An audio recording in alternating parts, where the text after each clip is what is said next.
JT Foot Mercato avec Parions Sport en ligne. Avec le code FM10, profitez de 90 € de bonus, plus 10 € sans dépôt sur Parions Sport en ligne. Salut les amoureux du ballon rond, ravi de vous retrouver sur Foot Mercato. On commence tout de suite ce JT en France avec le choc des quarts de finale de la Ligue des Champions entre le PSG et le FC Barcelone. Et bonne nouvelle pour le Barça qui enregistre plusieurs retours pour ce match. À cette occasion, Xavi a convoqué son équipe habituelle, même si le club catalan a créé la surprise avec Pedri et Frenkie de Jong. Les deux milieux de terrain sont bel et bien présents dans le groupe, mais le Barça indique qu'il voyage sans le feu vert médical. De son côté, le PSG ne va pas convoquer Presnel Kimpembe, toujours convalescent, et Nordi Mukiele qui observe le protocole commotion après son choc de samedi contre Clermont. En revanche, pas de trace de Bradley Barcola ni Warren Zaïre-Emery dans le point médical du club parisien. Les deux joueurs devraient bien être présents dans le groupe convoqué par Luis Enrique.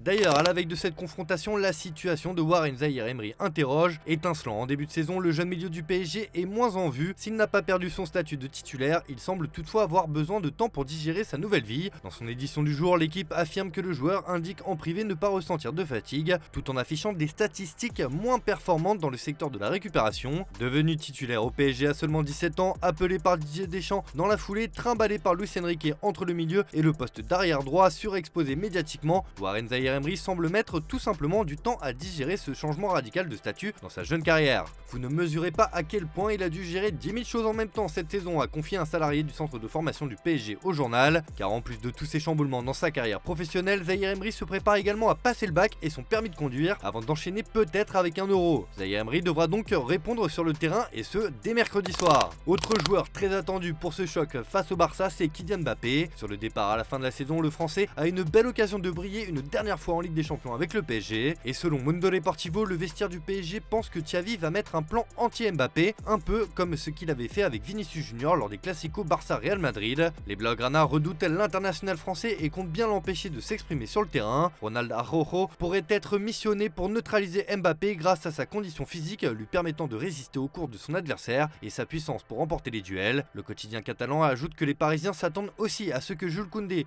qui connaît très bien KM7, soit aussi de la partie pour le neutraliser si le français est aligné sur l'aile gauche. Bref, Mbappé est attendu de pied ferme par le Barça. Ce match au sommet est aussi attendu par les observateurs car il y a un match dans le match avec l'affrontement entre Luis Enrique et le FC Barcelone, son ancien club avec qui il a remporté la Ligue des Champions et joué durant de nombreuses années, tout comme son homologue sur le banc Xavi Hernandez. Le coach parisien a été invité à désigner entre lui et Xavi celui qui représentait le mieux le jeu du Barça. L'entraîneur du PSG n'a montré aucune hésitation dans sa réponse et a lâché un sacré tacle sur Xavi. Vous êtes très lié au Barcelone, Xavi aussi a grandi footballistiquement à Barcelone, mais qui entre vous deux représente le plus l'esprit footballistique catalan? Du Barça. Sin ninguna duda, yo. No es una opinión. Mirar los datos.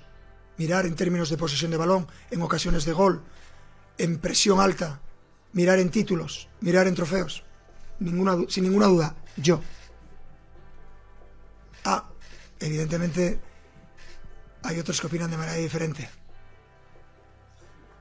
Pero vamos, sin ninguna duda, yo.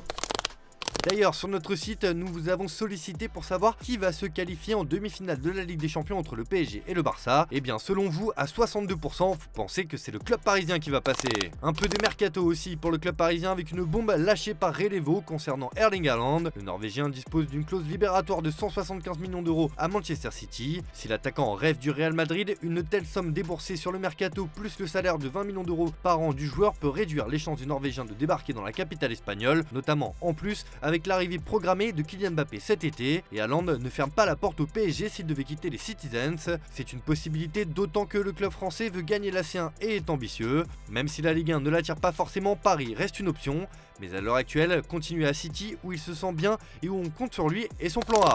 En attendant, on a le droit à un premier choc dans ces quarts de finale de la Ligue des Champions entre le Real Madrid et Manchester City. Voici les compos probables. Carlo Ancelotti devrait miser sur un 4-3-1-2 ou 4-3-3. Dans les cages, Andrei Lunin sera aligné. Devant lui, on retrouvera une ligne de 4 composée de gauche à droite de Ferland Mendy, Nacho, Antonio Rudiger et Dani Carvajal. Au milieu, on devrait retrouver Kroos, Camavinga et Valverde. Enfin, Bellingham soutiendra un duo d'attaque composé de Vinicius et Rodrigo. Côté City, Ederson devrait bien tenir sa place dans les buts. Pour contenir les assauts adverses, le quatuor défensif sera composé de Manuel Akanji, Ruben Dias, John Stones et Rico Lewis.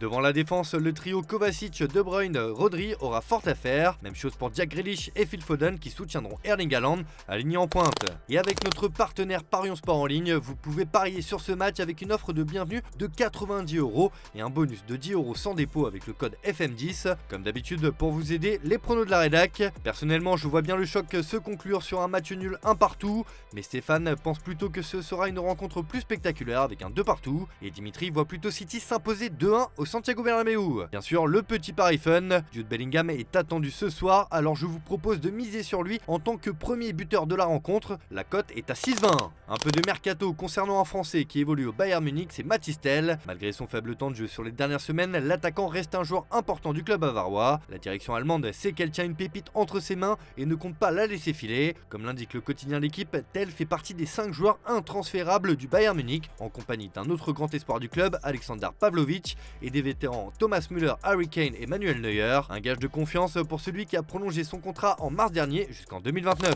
L'été aussi sera agité à Barcelone qui veut recruter du lourd. Selon Sport, Joan Laporta aimerait refaire un coup à la Vitor Roque pour Bernardo Silva. Les Blaugrana n'ont pas oublié le portugais et veulent le signer l'été prochain. En clair, payer la clause libératoire en versant une somme ridicule pendant plusieurs mois. Pour rappel, le Barça a recruté Vitor Roque pour 30 millions d'euros fixes et 31 millions d'euros de bonus. Et pour payer ces 30 millions d'euros, le club catalan a réussi à mettre en place un paiement de 5 millions d'euros mensuel pendant 6 mois. Le plan du Barça est donc facile à comprendre. Reste à savoir si les Citizens accepteront cette méthode de paiement ou s'ils privilégieront un club prêt à payer cash. Pour rappel, Bernardo Silva a une clause libératoire de 58 millions d'euros. Arrivé cet été au RP Leipzig en provenance du RC Lens, Loïs Openda va rapporter gros. C'est le journal Bild qui nous apprend cela ce mardi. Le quotidien allemand rapporte que l'attaquant belge dispose d'une clause libératoire à hauteur de 80 millions d'euros qui sera effective à partir du mercato estival 2025. Lié à Leipzig jusqu'en 2028, Openda deviendra-t-il également la plus grosse vente de l'histoire du club? Du côté des dirigeants allemands, on est tranquille. À l'heure où la presse anglaise évoque un intérêt d'Arsenal pour l'ancien Lensois, Bild assure que Leipzig sait déjà qu'il a de fortes chances d'encaisser un beau pactole. Le RBL demandera 100 millions d'euros pour son joueur si un club vient frapper à sa porte cet été, et si ce n'est pas le cas, il se contentera largement du montant de la clause libératoire de son poulain dans un an.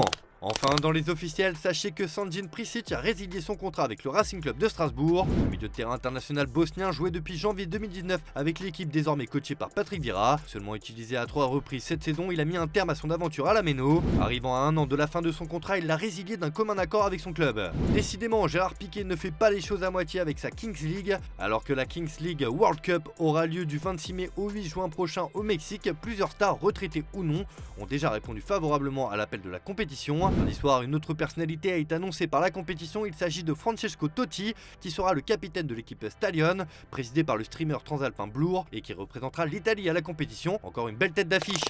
Pas d'image du jour aujourd'hui, mais une forte recommandation. À la veille du choc entre le PSG et le Barça, nous vous avons préparé une vidéo spéciale sur le sujet sur notre chaîne secondaire Foot Mercato FC. Allez checker ça, ça va vous mettre dans le bain pour demain, et n'hésitez pas à vous abonner pour ne rien manquer. Voilà, c'est tout pour aujourd'hui. Bonne soirée à tous, on se retrouve demain pour de nouvelles vidéos sur Foot Mercato.